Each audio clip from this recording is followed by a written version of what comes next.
Today, I want to tell you the story of a brilliant king, a true visionary leader whose greatest success became the very thing that destroyed him. It's an incredible story about power, about pride, and a paradox that honestly echoes through all of history.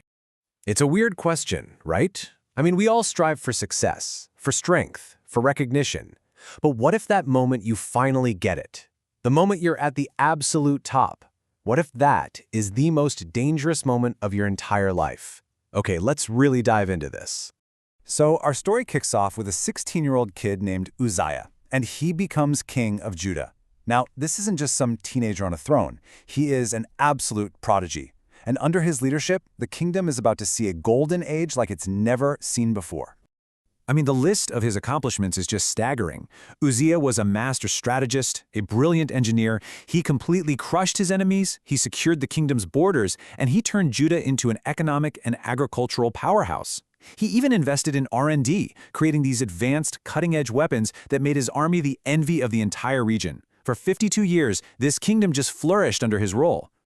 And just to give you a sense of his power, get this.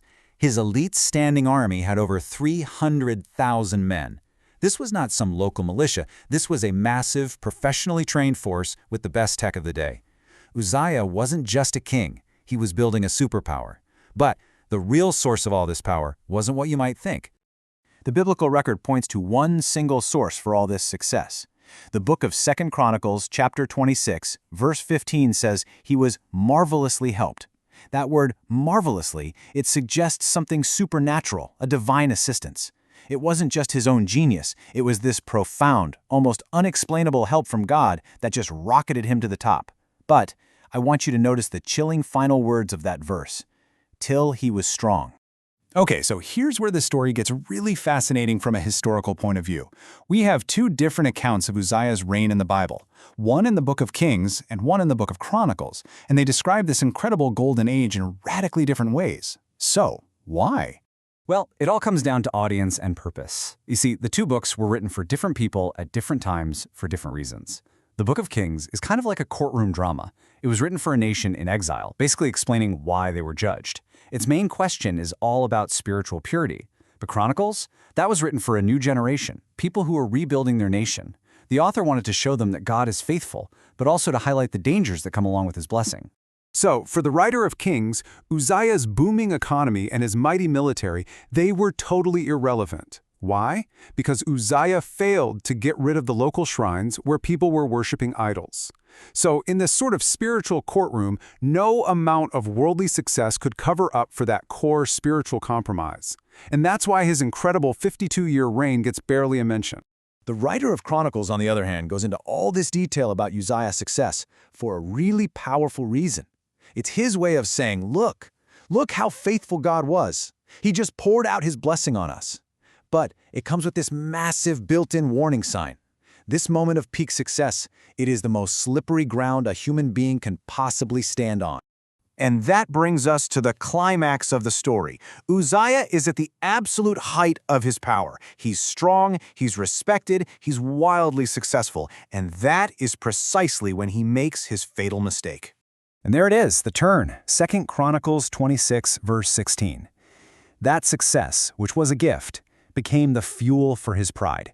You see, he forgot that he was marvelously helped, and he started to believe that he was just marvelous. And this pride, it led him to cross a sacred, undeniable line.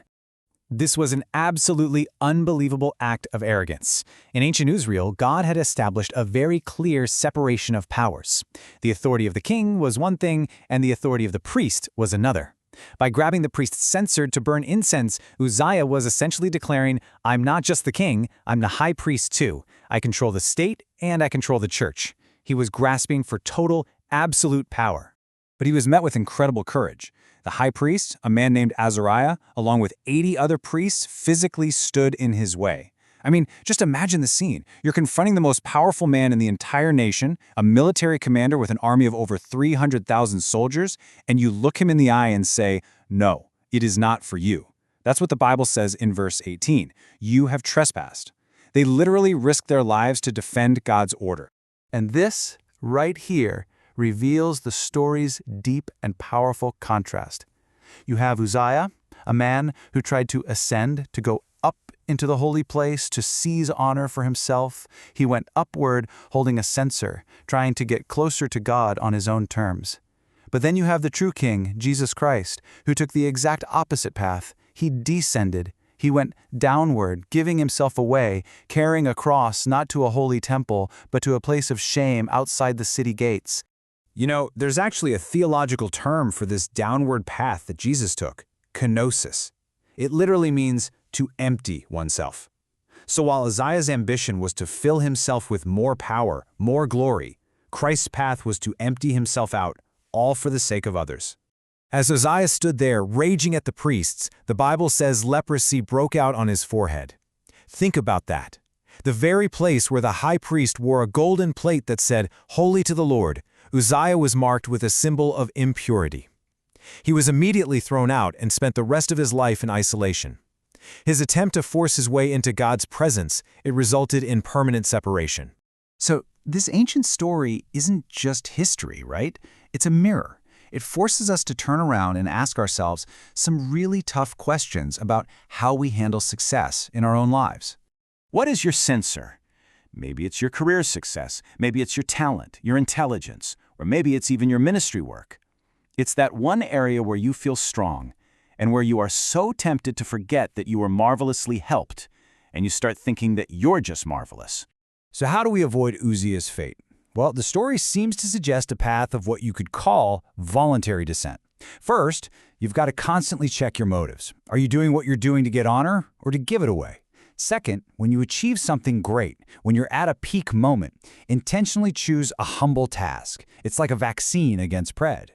And finally, find your own Azariah. Find that friend or that mentor who has the guts to tell you when you're out of line. Because ultimately, Uzziah just had it all backward. He thought glory was something you seized, something you take for yourself by climbing higher and higher and higher. But the great paradox of this whole story is that true, lasting honor isn't found by grasping for it. It's not something you can seize for yourself. It's a gift, and it's awarded to those who choose the path of humility, the path of service, the path that leads downward. And that is the lesson from the king who grasped for glory.